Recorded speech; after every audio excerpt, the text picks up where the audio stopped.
Hello everyone, आप सभी का मालवी अकेडमी के ऑनलाइन लर्निंग प्लेटफॉर्म पे स्वागत है। आई नो आप सभी बहुत ही परेशान हैं एग्ज़ाम को लेके, बहुत ज़्यादा टेंशन में, और आप सभी को जानना है कि मोस्ट ट्रेंडिंग टॉपिक क्या है और ऐसे कौन कौन से टॉपिक हैं मैम जो एनटीए बार बार पूछ रहा है और आपका हक बनता है जाना। बस इसीलिए मैं लेके आ गई हूँ आपके सामने अभी तक सबसे ज़्यादा बार पूछे जाने वाले टॉपिक, यानी कि इसको हम कह सकते हैं ट्रेंडिंग टॉपिक।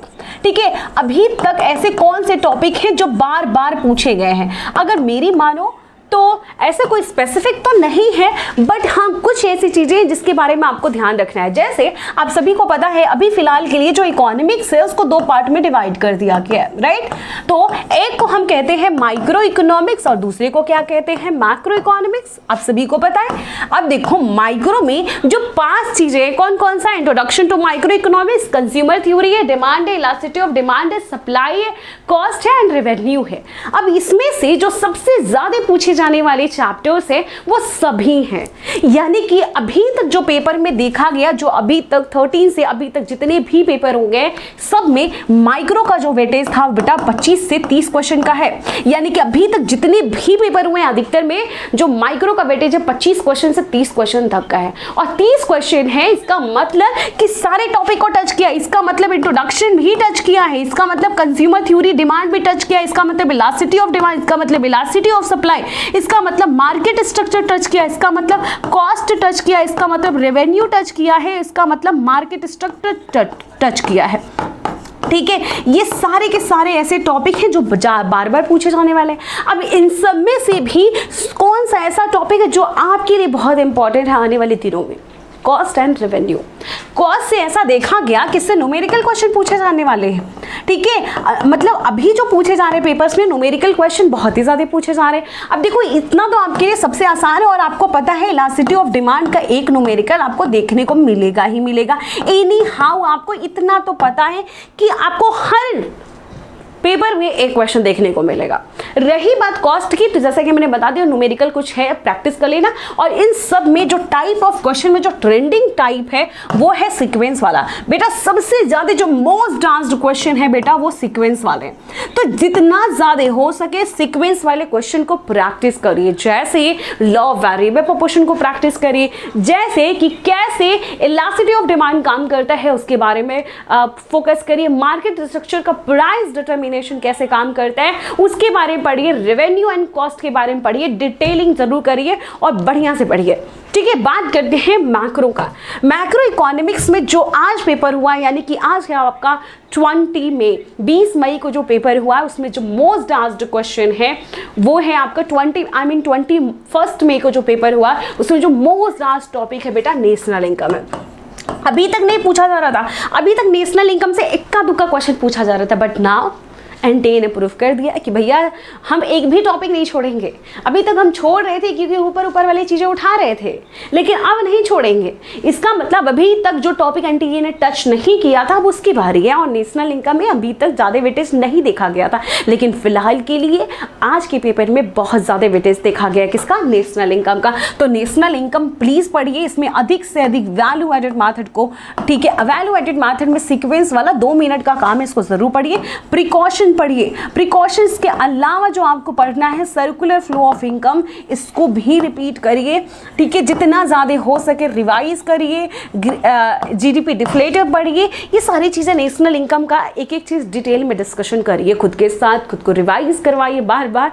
ठीक है, अब इसके अलावा आता है डिटर्मिनेशन।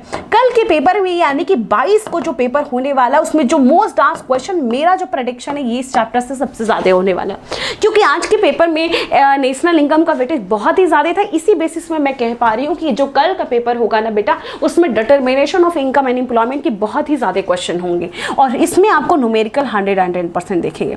ठीक है, न्यूमेरिकल तो देखेंगे, इसके अलावा एक्सेस डिमांड को कैसे करेक्ट करते हैं इसका सीक्वेंस वाला क्वेश्चन आएगा।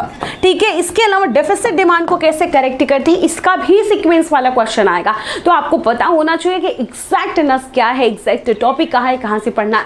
बात करते हैं बैलेंस ऑफ पेमेंट, तो बैलेंस ऑफ पेमेंट से 2 क्वेश्चन आने की संभावना है, और वो भी आपके current account and capital account से जरूर पढ़ लीजिएगा। अकोमोडेटिंग आइटम जरूर पढ़ लीजिएगा, ऑटोनॉमस आइटम क्या होता है वो भी जरूर पढ़ लीजिएगा। इसके अलावा जो मोस्ट प्रोबेबली पूछे जाने का चांसेस है गवर्नमेंट बजट। गवर्नमेंट बजट में आपको मल्टीपल टाइप वाले क्वेश्चंस आएंगे कि इसमें क्लासिफाई करिए कौन सा रेवेन्यू रिसीट है, इसमें क्लासिफाई करिए कौन सा कैपिटल नेचर का रिसीट है, इस टाइप के क्वेश्चन आ सकते हैं। बात करते हैं फॉरेन एक्सचेंज रिजर्व की, और फॉरेन एक्सचेंज रिजर्व में फॉरेन एक्सचेंज रेट में जो मोस्ट ट्रेंडिंग टॉपिक है बेटा वो अप्रिसिएशन एंड डिप्रिसिएशन है। ठीक है, तो अप्रिसिएशन एंड डिप्रिसिएशन का मोस्ट इंपॉर्टेंट टॉपिक है जिसको आपको ध्यान में रख के पढ़ना ही पढ़ना है किसी भी हालत में। ठीक है, और इसके अलावा डीवैल्यूएशन पढ़ लीजिएगा, रीवैल्यूएशन पढ़ लीजिएगा। अब इसके अलावा इस टॉपिक से ज़्यादा कुछ है भी नहीं जो आएगा, और पैसेज एक दो बार आ चुका है, और आज के पेपर में हमने देखा जीएसटी से फिर से पैसेज आया हुआ है। तो पैसेज देखो कहीं से भी आए, बस आपको हमेशा याद रखना, कॉन्सेप्ट क्लियर करना, कुछ भी आउट ऑफ सिलेबस नहीं जाएगा। ठीक है, तो कल का प्रेडिक्शन मेरा इतना ही है कि कल यानी कि जो भी पेपर नेक्स्ट होने वाले कम से कम मिनिमम 4 से 5 आपको न्यूमेरिकल देखने को मिलेंगे ही। ठीक है, इसके अलावा जैसे कि हमने कहा एडी और एएस वाले चैप्टर से 110% आएगा। माइक्रो में जो मोस्ट ट्रेंडिंग टॉपिक कल रह सकता है वो है मार्केट स्ट्रक्चर, प्राइस डिटर्मिनेशन। ठीक है, मार्केट स्ट्रक्चर के साथ साथ प्राइस डिटर्मिनेशन हो जाएगा। इसके अलावा कॉस्ट एंड रेवेन्यू। ठीक है, कॉस्ट एंड रेवेन्यू भी ज़रूर कंसीडर कर लीजिएगा। कल के पेपर में ये कुछ महत्वपूर्ण टॉपिक है जो आपके लिए बहुत ही बेनिफिशियल साबित होंगे। ऑलराइट एवरीवन, सो मुझे ऐसा लगता है कि अभी तक आपने जो भी पढ़ लिया बहुत ही बढ़िया। अगर पढ़ लिया तो, अगर नहीं भी पढ़ा है ठीक है, तो कोशिश करिए कि आप चीज़ों को थोड़ा एनालाइज करिए जो मैंने इंपॉर्टेंट बताया है। अगर आप बहुत ही ज़्यादा सिलेबस बाकी है अभी भी स्टिल, तो हमने कहा जब भी जागो तभी सवेरा है, तो उठ के और इतना ज़रूर रिवीजन करिए।